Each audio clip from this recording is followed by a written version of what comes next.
Hey, you're listening to the Sub Club podcast, a show dedicated to the best practices for building and growing subscription app businesses. We'll share insider secrets from the top subscription apps on the app stores. Let's get into the show. Hello, I'm your host, David Barnard, and with me today, Revenue Cat CEO Jacob Eiding. Our guest today is Curtis Herbert, an independent iOS app developer, designer, and wearer of many hats. Curtis is the founder of Slopes, the app for skiing and snowboarding, and he took it from an indie side project to a thriving business. On the podcast, we talk with Curtis about his 9-year journey to reach $1 million in ARR, why he shares revenue numbers publicly, and how taking inspiration from web businesses instead of other apps kept him ahead of the curve. Hey, Curtis, I'm so excited to have you on the podcast today. Longtime fan, first time podcasting with you. So I want to jump right in and just ask, why did you build a snowboarding app? Because I snowboard is probably the easiest answer to that question. But while I was snowboarding, I was with some friends and we were using another app at the time that was pretty well engineered, but the UX left a little bit to be desired, to be polite about it. And so we were trying to figure out, I think, where we went the fastest while we were skiing that day. And always remember, people, ski responsibly. Don't go out of control fast. Go at a controlled speed. But anyway, we wanted to see where we went the fastest. And it took cross-referencing like 3 or 4 screens or something crazy. So we were at Denny's and I'm like, I could do better than this. Which I feel like is the famous last words for a software engineer. And the rest is 9 years of pain and suffering. So you started with the very typical, build a better mousetrap. Yes. That's awesome. Advice I actually give people to not do, but maybe a combination of being early. Sometimes the mousetraps are really bad, David. And somebody, and it just takes the person that is annoyed enough to fix it, right? So, I mean, it's classic. You can't solve a problem you don't have personally, I kind of feel like. And so that's a great place to start. Yeah, and I certainly wasn't the first on the market at that time. There were 1 or 2 or 3 other apps. So yeah, it was a space that had competition already. So, take that as you will. It's a good indication that there's a market there. But then it's, competition. And I had to come from behind to compete with that. Yeah. So how long did it take you to get to 1.0? Was this you were working full time at the time, right? So this was just started as a side project? Yeah, I had left Lockheed Martin in 2011. And I had started my own consulting company for iOS and web. So at the time that I started Slopes, I think the first year I spent only 1 month full time on it. And then the rest was nights and weekends. And then the other 11 months was consulting. And then year over year, basically, as it grew, I was able to use the revenue that it brought in to justify doing less consulting and just kind of balance act that until there was no consulting left in 2016 when I went full time on it. That's awesome. So it shipped in 2013? Yep. I think I submitted for the iOS 7 launch because that was a fun one to redesign for when you're trying to launch an app. And actually, I found a last minute bug and I had to reject and resubmit. So I missed the launch day by 3 days or something. But whenever iOS 7 came out, that's when Slopes came out, basically. It's interesting to think iOS 7 felt so late already. If you think if you've been doing iOS since 2008 or whatever, it's we'd been through 7 iterations. Whatever. But if you think about where the devices were in that era, 2012, 2013, there were apps, but batteries were really kind of crummy. You couldn't run location all the time. Location APIs were probably a lot less efficient. And I think this is generally true when you're trying to move into a crowded market. If something has changed about the underlying technology, and in this case, maybe it wasn't so obvious, it was a bunch of different things, that's often a good time to disrupt, right? So we were 7 iterations of iOS in, but maybe we were ready for a new snowboarding app, right? But it may not have been obvious. It was one of the catalysts for it too, beyond trying to figure out speed and stuff, was I wanted to visualize the runs in 3Ds, and phones had kind of caught up to the point where I could write very primitive, teach myself OpenGL kind of code to render essentially before SceneKit. Oh, this was well before SceneKit. Yeah. Oh, wow. This was running on like an iPhone 4, like a little 3D graph essentially of each run. Now, eventually that baby kind of grew up and got rewritten. So I guess I kind of had a new baby into SceneKit. And then I was actually doing 3D mountains where I would render your run on that mountain itself. But yeah, fortunately, I wasn't coming out on the original Edge phone or something and try to do these fancy Open 3D or OpenGL 3D graphs, because that probably would not have done too well. I was just pushing the edge on like 3GSs and 4s. Mm-hmm. Wow. And so you launched in 2013, and I even forget, did you launch as a paid app or a free with in-app purchase? No, so I actually went against the grain at the time because this was race to the bottom era. And I went premium, paid up front, $4.99, a whole $5. Yeah, pricey. And that was the launch. Eventually, I think a year later or so, I started playing with the price and upped it to $7.99 is where it ended up until I went subscription and free. But yeah, I never did the in-app purchase 99-cent, make it up in volume kind of thing. And I'm really glad I didn't.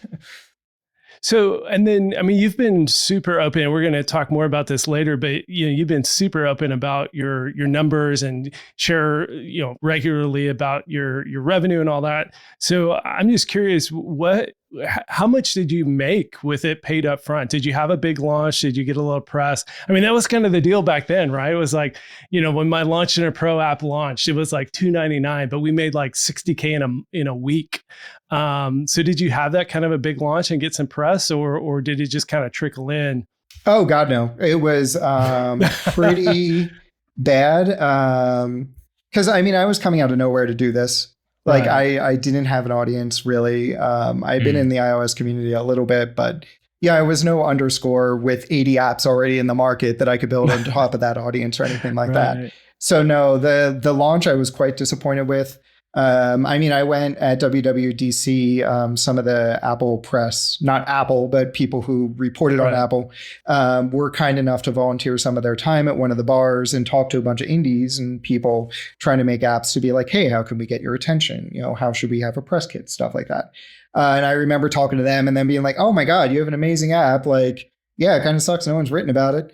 And finally, Peter Cohen from iMore at the time gave me my first press article in the Apple Tech blog ecosystem, like a year after it launched or something like that. Just kind of went out on a limb. Did you have to work that a little bit, do PR, or was it just you knew him, or it probably almost doesn't matter. I was a total stranger. It's a different world, but no, it was a total stranger, and it was just hey, I want to help you out, kind of thing. This is good. You should be noticed. Want to help you out. Yeah, the people in the Apple press space are, very kind, generous people. Yeah. But one of the things I've learned with the ski app is not a lot of Apple people ski.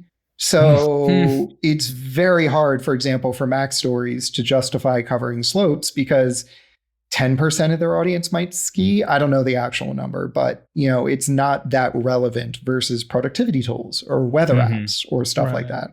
And that was certainly a struggle throughout the history of slopes, because most of my connections, interactions, stuff like that come through Twitter, and that comes through the iOS community. Not necessarily the ski community, where it would be better to market this kind of thing. I think a lot of people sleep on that aspect of PR needing kind of channel fit. It's like you think, if I can just get in TechCrunch or one of these big publications, it's going to like blow things up. But exactly what you say, it's like you need to seek out the opportunities in the communities and in the blogs and in the news sites that actually cater to your specific audience. Because so many people who browse TechCrunch, just don't care. And even though the volume's high, the percentage is low, and it's just not worth as much as you think it is. For certain apps, it is. Yeah. Email or a productivity app probably does a lot better.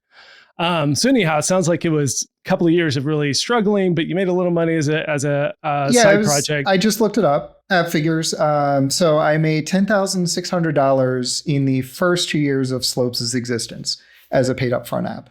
Wow. Yeah, not terrible for a sidebar thing. Not terrible, but considering my consulting rate, it was not paying the bills. I mean, this is the thing with building your own equity in IP, right? It's the outlays are significant, right? Like you have to you're putting tens or hundreds of thousands of dollars of time into it before you start. I mean, we'll get to the success aspect of this, but it takes a while, right?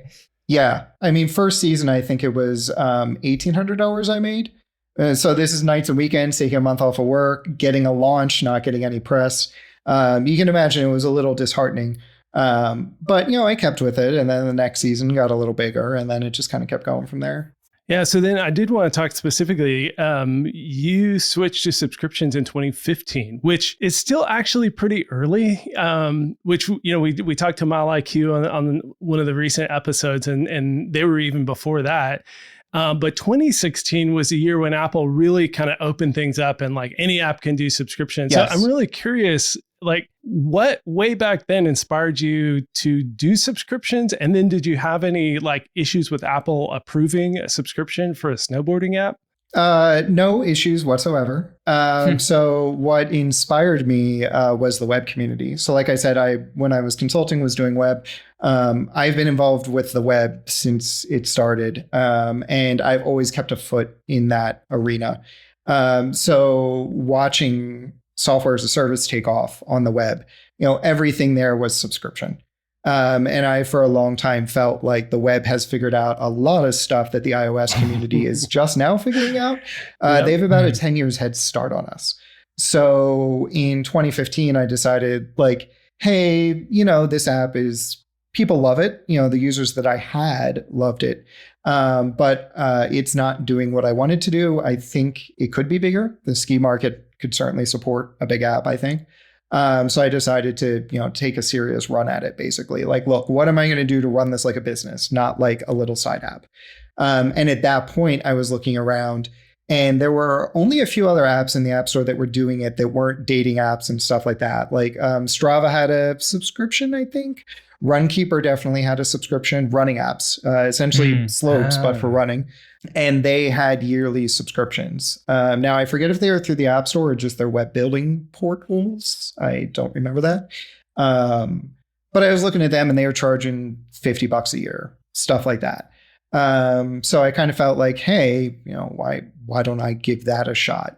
Seeing the web, and this is how you succeed: recurring revenue. None of this, free, make it up in volume. None of this race to the bottom and compete on price stuff. Like, charge your value and charge it every year. And I kind of had the epiphany of, hey, wait, people buy season passes to go skiing. Mm-hmm. They're already paying a yearly subscription, basically. So why can't I just do the same thing and call it a season pass inside of slopes?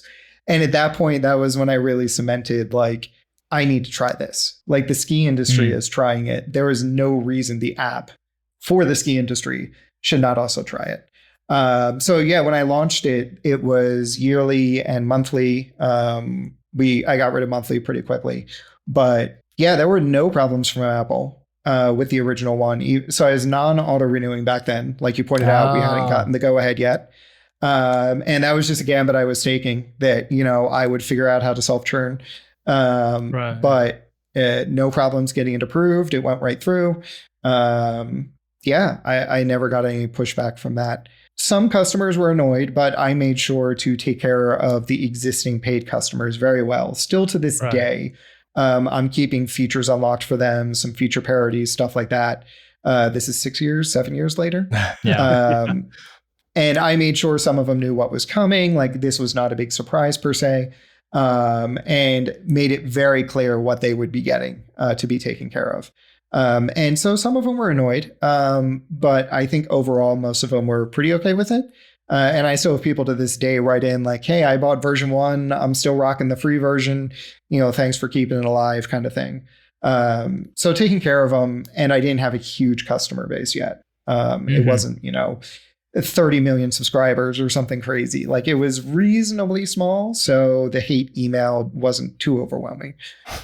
Yeah. And if you're doing it right, most of your customers are in the future, right? It should always kind of be true, so you should take care of your existing folks, but like, don't hobble your potential future based on appeasing, especially, if you're pricing. I'm curious, like you went from, you said $7.99 to yearly. Do you remember what that price was you anchored on for that first? Yeah, it was $19.99.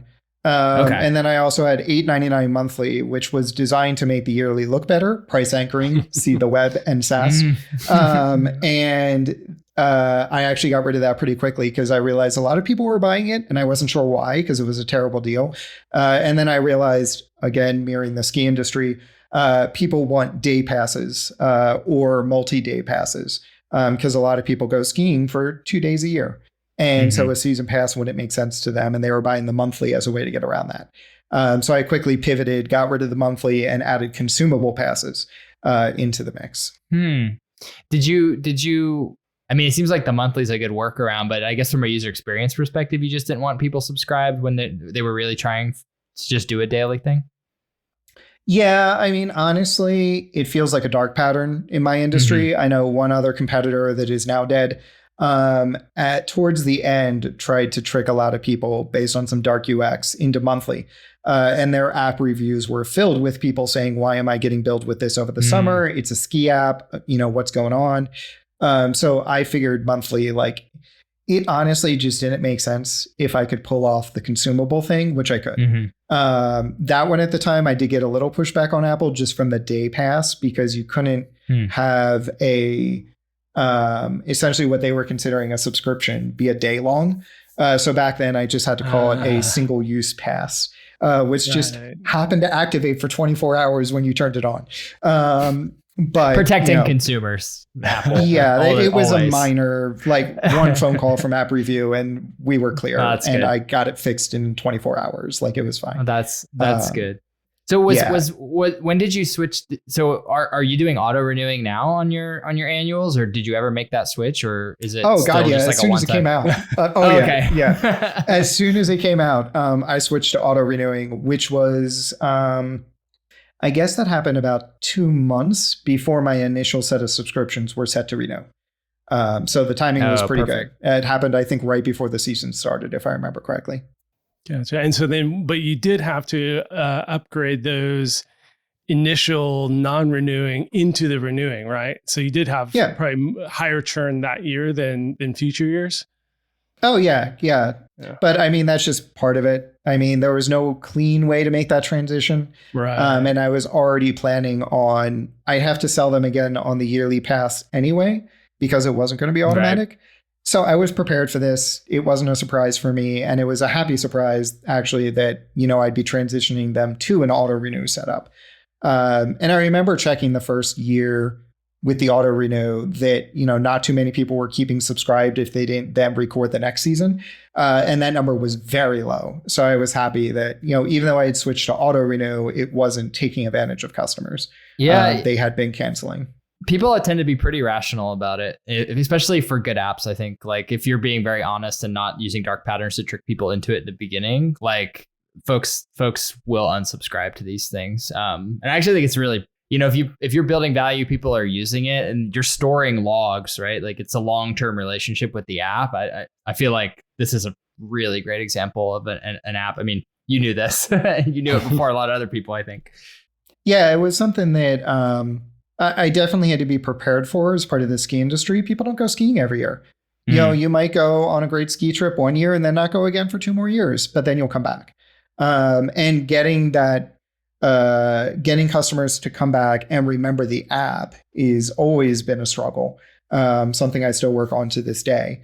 But the fact that they cancel their subscription, like, that's fine. You're not skiing. I don't want your money. I am giving you literally no value at this point. So please stop giving me money. So you launched the app in 2013. You transitioned to subscriptions in 2015. You transitioned to auto-renewing subscriptions in 2016. At what point in that journey, and I imagine subscription had something to do with it, did you feel confident enough at the trajectory and the revenue coming in to actually go full-time? So that was 2016, end of it.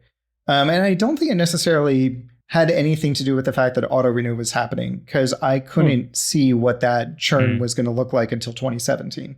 Right. But the revenue that was coming in was starting to look very good. I think, see, I hate this because now I have to go back and look at the numbers. They're no longer fresh in my head like they used to be, because it's so long ago. But I think that year I made like 80,000 in proceeds, and I had more than 2x. I was like 2.5x. The year before that, I think it was like 37,000 or something like that. So like seeing that multiple and seeing the number that I was at, I was very confident to say like, hey, I'm going full time at this point. Worst case, I can backfill some contracts. That wouldn't, iOS contracting, especially back then, that was high demand. So I wasn't super worried, which was a nice privilege to have, to say like, worst case, this doesn't work out. I'm fine. But, it was a bit of a gamble because I was firing a bunch of clients essentially. And once you fire them, it's hard to get them back. So, some risk, but it felt like a very calculated, safe risk. Yeah. I mean, most folks they're tied to a W-2, like a full-time job, right? And they're trying to make that decision. It's harder, right? I think you're very fortunate that you could blend, right? Like each subsequent year, put a little more time into it and focus and kind of have a soft transition, which, I mean, I don't know. I don't know what the advice would be for people to architect that, but if you can make it that way, like, I think you did a really good job of, not exposing yourself to unnecessary risk, right? Which is, I think, something you're always concerned about when you're launching something on your own, right? Yeah, and that the W-2 transition had happened for me in 2011 when I left my full-time job and went consulting. So I had just done that not with an app, but with consulting. But I feel like that's still very similar math and metrics. And is this smart or is this not? So it wasn't with slopes that I had to make that call essentially.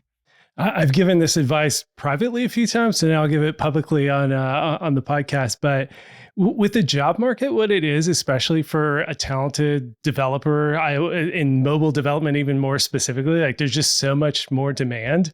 I've told a few people that, who were trying to, build their indie apps, is negotiate. Like, I think there's a lot of opportunity these days to do a 30-hour-a-week job, do a 20-hour-a-week job, and blend the best of both worlds. So if you're out there and trying to replicate Curtis's journey and don't have the stomach for consulting, see if you can find another job at 30 hours a week and then have that spare time. I'm sitting here as an employer with many employees that have apps, and I don't know how to weigh in on this one. So I'll just sit on the sidelines.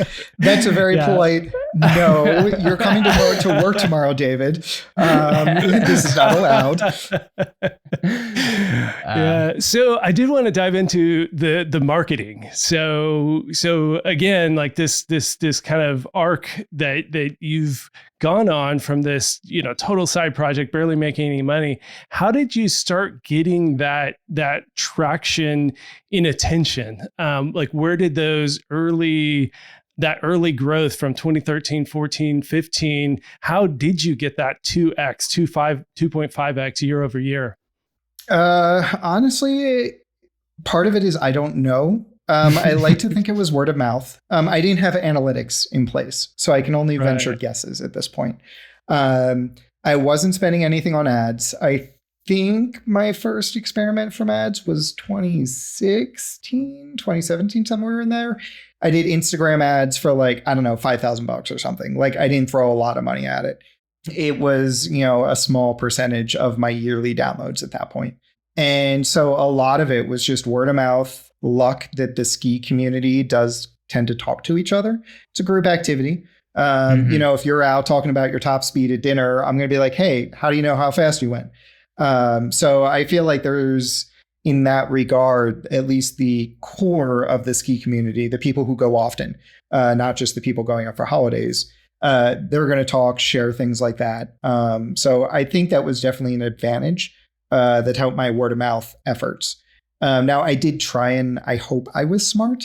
I built like share cards inside of Slope, so you could post an image of your 3D rendered day basically to social media with your stats on there and stuff like that, because people wanted to brag.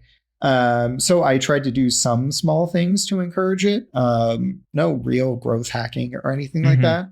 And it certainly wasn't an ad dump like we see today to climb the charts and do all that kind of stuff. Yeah. Honestly, it was just a lot of slow building it, and just being patient year over year with it.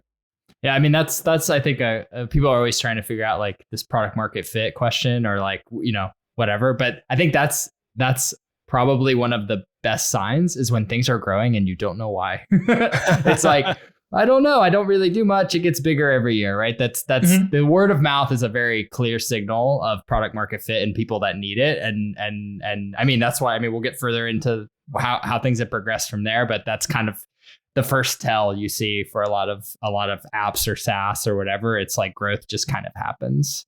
Which is funny to think I found product market fit back then, because Slopes 2.0, the one that launched in 2015, was an absolute steaming pile of horseshit. And I regret shipping it in many ways. I had some great ideas in there, but the fact that there was word of mouth around this app, I still surprises me. Now, back then, I thought it was an amazing app, but yeah, the funny thing with product market fit, it's not up to you to decide, right? It's up to the market. And if the need is there and it solves the base case, it can be really bad, right? And still, if people need it, they need it, right? A lot of apps live on that. Yeah. At what point, or have you even tracked ASO, and have you done some optimizations? Because I did find that you rank really high for real generic keywords like skiing, today. So I haven't been tracking your ASO, the last 10 years, obviously, but you rank really high for skiing, for snowboarding, for ski tracking, for snowboard tracking. Have you looked at your App Store analytics and kind of dug into like how much of your traffic is coming from search? And that's really hard to know too, because it's like how many people are searching the actual name of the app versus searching keywords. But I'm just curious, like if ASO played into that growth in any measurable way that you were able to see.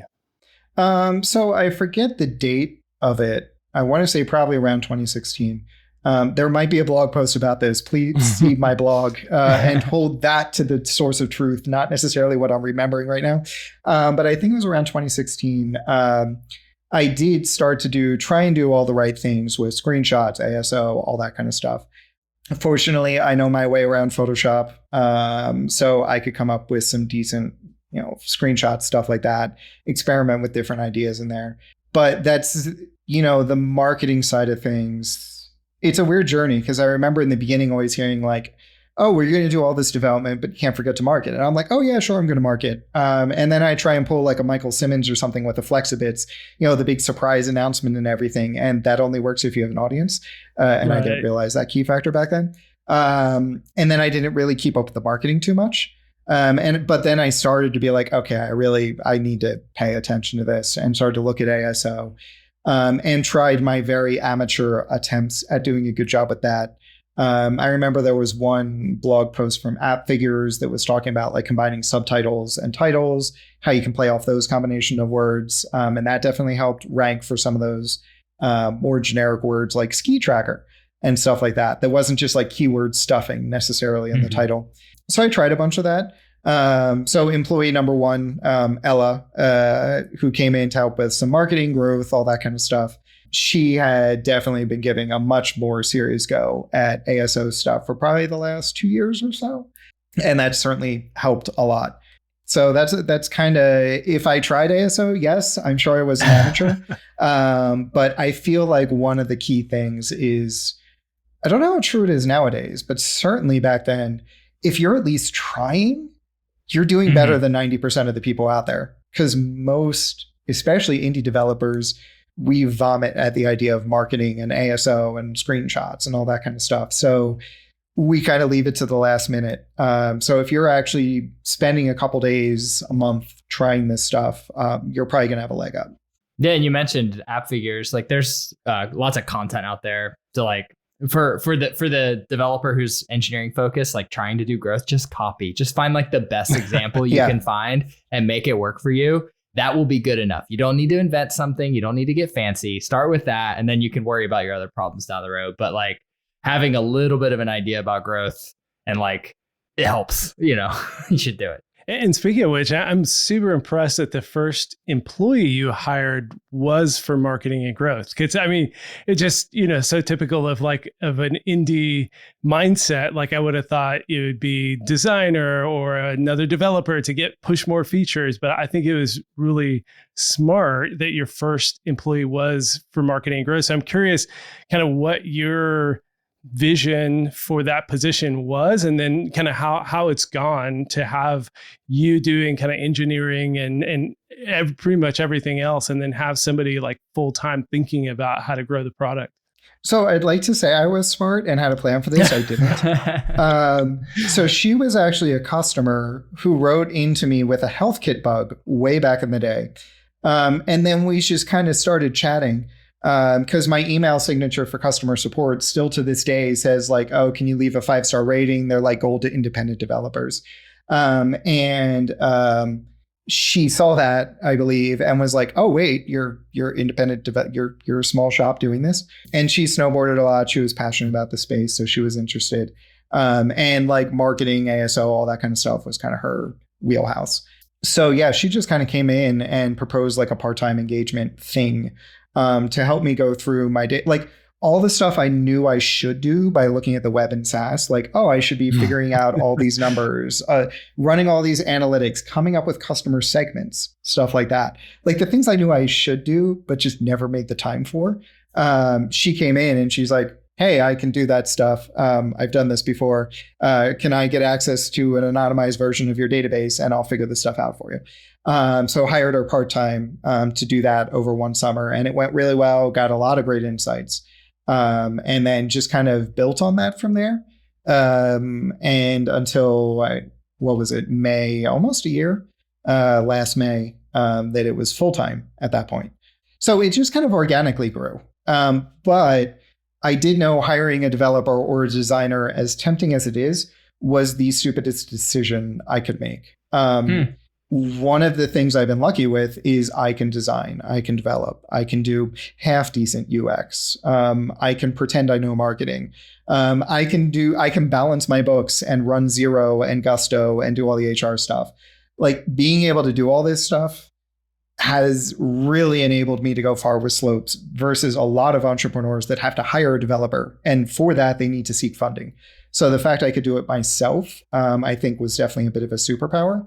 And so I knew, as much as, yeah, it'd be nice if I could have someone else dealing with this stuff, shipping more features wasn't going to be the answer to me getting a better product. That's always the itch and kind of my first go-to. But in reality, I've shipped features that are like, oh yeah, this is going to be big. This is going to help word of mouth. This is going to whatever my grand plan is. And it never goes that way. It's always a combination of a bunch of other things. So I kind of knew that a developer, while tempting, would be a huge waste of money at that stage in the process. Yeah, no, that's really insightful. And I mean, it's great to hear it happen by happy accident, but I think it's super cool. Are there any specific things that you can think of since she joined? I guess that would be like 18 months ago, part-time, and then almost a year ago, full-time. Any specific kind of focus areas she's been working on that you feel like have been huge unlocks that you would kind of suggest to other indies either find somebody part-time or try and get better at themselves? Yeah, so analytics is definitely one. So she uses a software platform called Tableau, which you can build a bunch of workflows and it'll spit out everything that you want to be able to build with this. And so she's able to segment customers. She's able to figure out, how many active users we had this week, this year versus last year, what that churn was this time last year versus this year. All of those kind of numbers that you could possibly want to figure out if you have your own data. An advantage of, not running this all client side. I built my own server backend. So I had all the transaction data. I had all the recording data. I had all of that. So having those analytics has certainly helped. We can see how, new features roll out and how that might have an effect on different customer segments, stuff like that. It certainly helped to see like, hey, we launched this feature and it's not getting the response that we thought it would. Is there something there we need to look at? And then she was doing other analytics on top of that, like sending out NPS surveys and stuff like that. Right. And that's been really good to see, like, if there was a problem with Apple Watch or something, and then I'm actually able to fix it, like we can see the NPS score go very far up. And that's good to see, like, oh, we're healthy. Like, this is good. We're not shipping a product that everyone's upset with. And then also, again, web SaaS and things they did 10 years ago, customer lifecycle, email marketing. So I had done, I think, a very, very primitive 1 or 2 emails. But then we brought in actually the gentleman who runs ForeFlight, the pilot app. We had chatted a bunch over the years, and he recommended a platform called Vero. And they do you can build workflows to send out emails. So my server can send custom events to them, and that can trigger whatever we want it to trigger. And then we can say 30 days later, if they haven't done this event, do this, stuff like that. So we have a whole like life cycle thing every season that goes out. And that's been pretty good too. We always see good conversions on that kind of stuff. We see good feedback about, we're giving them pro tips or something like that. They're definitely feeling welcomed by the app, which is nice. Seeing, we try and make it have a personal touch. So me reaching out and saying like, hey, welcome to Slope, stuff like that. And that definitely gets, customers like that kind of stuff. And they feel like they're not just, it's some weird faceless corporation. So email marketing. That's a thing I think indie devs, or I don't know, I'll just say devs in general are shy about because they hate emails and they're like, don't email me. This is all spam. I know it's fake. I know it's automated, whatever. Something I learned this process is you're not like everybody, right? Yes. Like, people like it. Put a big ol' unsubscribe button on there. Never email them again. They're not going to make them super mad, right? And be respectful and all that stuff. But a lot of people get value out of this stuff, and it can drive a lot. I mean, were y'all like, did you have? It sounds like you did some that were like content and engagement, and then others that were like specifically meant to drive upgrades. Yeah, so it depends on where you are throughout the process, how many days you've recorded, all that kind of stuff. We have a bunch of different workflows. So kind of depending on where you go in there, Vero lets you set what your conversion rate is, what your conversion event is. So like this email, we want to see people purchase something. This email, we want to see people record again. So like one of the emails early on is like smart reminders and making sure that people enable them if they haven't already, so that next time they go to a ski resort, it reminds them to use slopes. Again, building that habit, stuff like that is a challenge for slopes. So we're able to set all those different conversion metrics and then watch and, see if they work or not. Some of it that was kind of a leg up over the email marketing I had tried, which was basically a newsletter, a couple times a season. So when I launched it in 2015, the 2.0, actually during the onboarding, I prompted for emails to say, hey, you want to join the newsletter? And that got me a ton of subscribers. Like a lot of people were willing, to your point of like, we developers were like, no, you're not getting my email. What the hell are you asking that for? A lot of people were like, yeah, I want to know. So that kind of built the original email list. And then from there, we were able to get new customers if they wanted to opt in and stuff like that.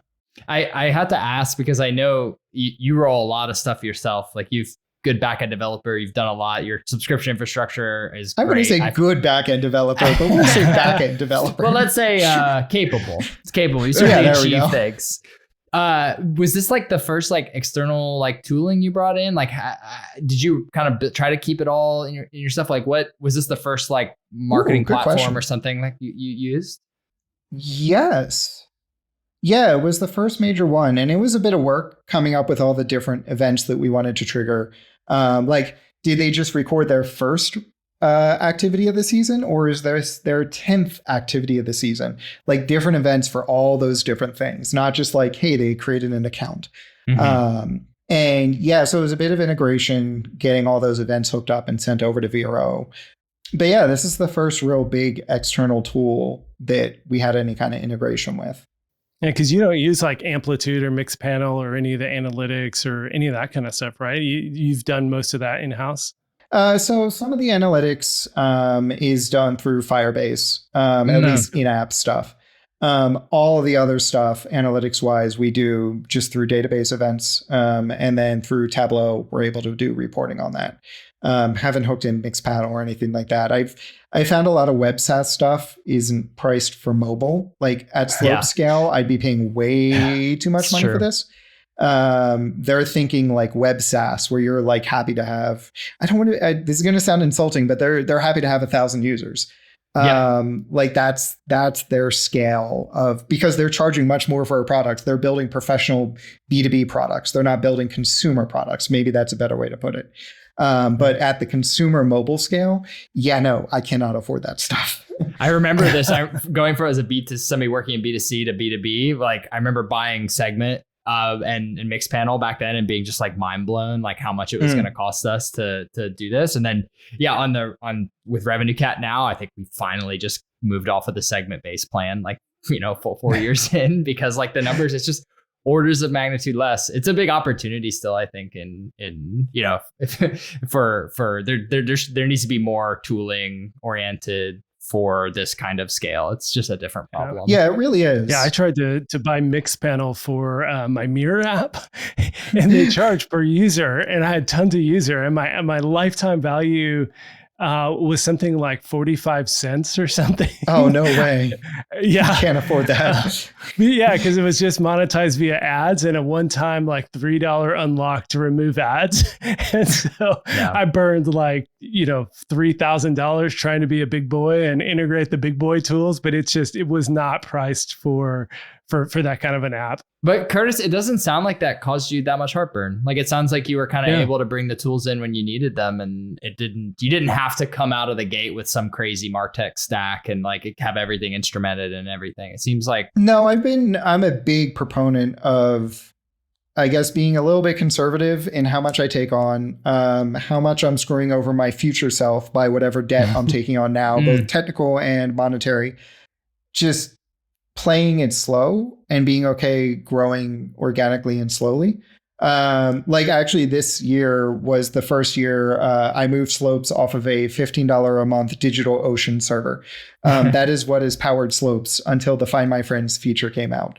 And now we are powered by 2 servers that have 4 cores each. And even those, though, they're like $30 a month. But like you can get away with a lot. Surprisingly, especially I think one advantage is, since I know web and I know iOS, I'm able to design my API and everything to be reasonably lightweight, offline first, all kinds of stuff. So I'm not hammering my server like I might with some SDK that just syncs everything willy-nilly and does everything. Yeah, use this venture capital to subsidize AWS bills. Not talking about anybody in the room. Exactly. But yeah, I think Vero is actually still my biggest cost. I think I just got the bill and it's $2,300 this month. So not terrible at my scale, but certainly my biggest line item that's not a human. It's a chunk of change, but it's worth it, definitely. Yeah, I mean that's the thing. You start to move into these tools, and the especially coming from indie. Yeah, you're talking $30 a month servers, and then suddenly your first like $1,000 a month thing can really blow your mind. But yeah, I mean, you don't have to drive a tremendous amount of conversions off of the tooling there to pay for it, right? And then add to that the value of the information you get learning and experimenting and giving your other employees leverage as well. I think is one thing with tooling that's sometimes overlooked is like, it's easy when you're the solo dev and you can like go and edit the code and things like this. But when you need to make tools so that your internal folks can work on that can be a good moment to like upgrade and whatever. Yeah. And speaking of going a long way with little tooling and being frugal, you just announced on Twitter, you just said on Twitter that you crossed. It's a big breaking news announcement. Breaking news. Subclub podcast, breaking news alert. And I will have said this in the intro for the podcast, but congrats on hitting $1 million in ARR. That is huge achievement for an indie app. And one of the things I do really appreciate and kind of wanted to bring up is I appreciate that you shared that as an indie developer and how much you've built in public. Your blog posts have been a great resource for the community, and you've over the years shared revenue numbers, marketing numbers. Like you've shared a lot of stats that I think have helped a lot of people. So one, I just wanted to say I appreciate that. And then on Twitter too. I mean, if you're aspiring indie developer, or even, well, I think Curtis, you're a little beyond the indie developer at $1 million in ARR. Hey, you lose your indie nobody can tell me when to wear pants. I'm still an indie. That's the rule for if you're an indie or not. That's fair. That's fair. But a great follow on Twitter is what I was going to get at. But yeah, I'm curious, why you've chosen to do that, and then maybe kind of some of the benefits you've seen, or even maybe challenges, or anything you regret sharing. And then, what benefits have you seen in being so open like that? I don't think I regret anything yet. We'll see. I mean, you never know. There might be something waiting for me, building over on the side, and 2 years from now, it's going to come over and snipe me. But so far, I don't regret anything. I started doing it because I was just very annoyed with Bezos charts, where you stop getting a y-axis all of a sudden. And right. I forget who it was. It was one popular Mac software shop that was saying like, oh, why it's so important to, do paid upgrades and all this kind of stuff. And they showed the massive spike of the paid upgrade and then the long tail. And it's like, well, we don't know that long tail. Like that long tail could be $1,000 a day. It could be $10 a day. It could be $10,000 a day. We have no freaking clue. And I felt like definitely one of the problems I had going into this business is it wasn't clear what to expect.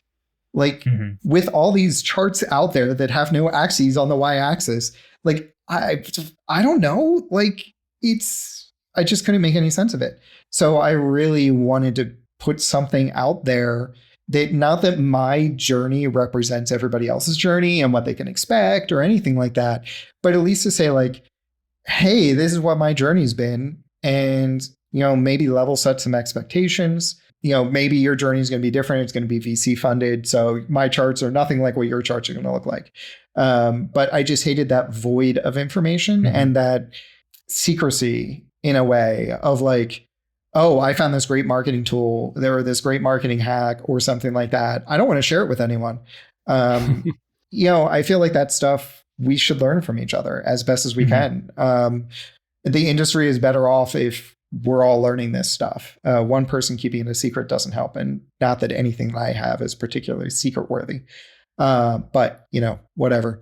I guess the only thing I really worry about is, it gets hard as we talk like $1 million ARR and stuff like that. Like I see why people get rid of the y-axis, because at some point you're like, am I sounding like I'm bragging by putting this chart out there? Because that's not really my goal. But like, there's no way to talk about $1 million yearly without it sounding like a humble brag or something. And so I see why some people might drop those axes, but I don't know. And people make assumptions too. That's a tricky part of it, is that like, they don't know your expenses. They don't know, how much you're paying on employees. They don't know how much you're spending on marketing. And so there are a lot of assumptions to be made in those public numbers. But, at the end of the day, those kind of things, they just are what they are. Like people are going to read what they want to read and make the assumptions they want to make. But I deeply appreciate you sharing so much in public. And I hope that inspires more people to share, because I think it is incredibly helpful for folks trying to grow. And I mean, this is what we're trying to do with the podcast too, is just talk to people about their experiences, because there's so much to learn from each other. I mean, it's 8 years, right? It's not like you got to 1 million in I don't know if it's 8 or 7 years now, but like, I don't think that's not like, that's something you should feel very proud of sharing. And I don't think you should have any, like, keep going. Just keep going. Don't worry. I'll keep going. I really want to build out. I liked, there was a web SaaS that I was using when I was a contractor, Cushion, I think it's called, if I remember correctly. There was a freelancer tool for helping you schedule, budget, send invoices, do all kinds of stuff. Like basically the business dashboard I wished I had as a freelancer. And he had a public page that listed all of his operating costs, everything from domain names to fonts to employees. And I really been meaning to put something out like that, because right now I think, I don't know, ballpark yearly operating costs, not including my salary, I think is like $300,000 or something like that. 400,000, maybe 300, I think. So like, I think it's good for that context of like, okay, if I'm looking at probably 1.2 million this season, maybe, and minus Apple's cut, and then what are the expenses and all that kind of stuff. Now, a lot of that I keep back in the business and find things to spend it on. Like this season, I was spending like $8,000 a month to hire people part-time to map resorts, to go in and satellite maps and draw the trails basically. And that was like 15 hours per resort. It was a lot of work. And that's building for a big, ambitious 2-year plan I have. But like having that cash reserve lets me go ahead and do some of these ambitious projects now that I wanted to do since 2013 when I started this, but I knew there was no way I could do by myself. But yeah, I think that operating costs is kind of part of the picture that needs to be out there too. Yeah. I would love for you to write that post so I can link to it and quote it and everything else. Yeah. But again, because people just make a lot of assumptions. I mean, even like me hearing the $1 million number, I wasn't sure if that included Apple's cut or didn't include Apple's cut. And then, I wouldn't have guessed. You never include Apple's cut when you're trying to juice your numbers. You always keep your 30% on there. Well, so actually on that, like I've been starting to say, before Apple's cut, just because if we were a web SaaS, it doesn't matter what your Stripe processing fee is. It doesn't matter what any of your processing fees are. When you report your revenue, it's your revenue. If you want to talk profits, it's your profit. If I'm going to say revenue, that is the definition of revenue. Right. Now, just because I'm an independent developer who makes a living on Apple, yes, in my mind, the 15% cut, the number after that is what matters. 30.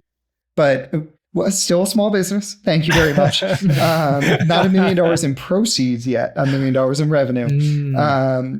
But that's the number that matters to me in my bank account. Yeah, you get that celebratory kick in the butt from Apple when you hit that level.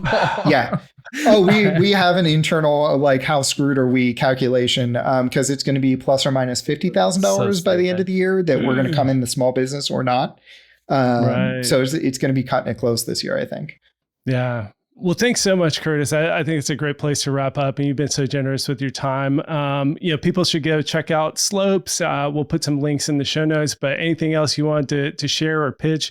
Are you hiring or anything? I will be hiring somebody else in a couple months probably, but she's the lady who's been doing customer support for me for a couple years part-time. And she's been managing that mapping project. So I am hiring, but not publicly.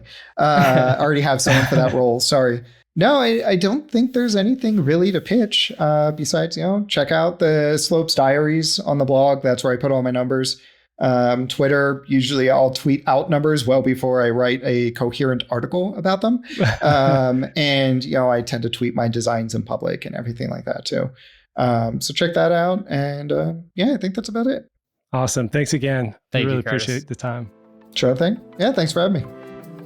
To make sure you never miss an episode, subscribe to the show in your favorite podcast player. Thanks so much for listening. Until next time.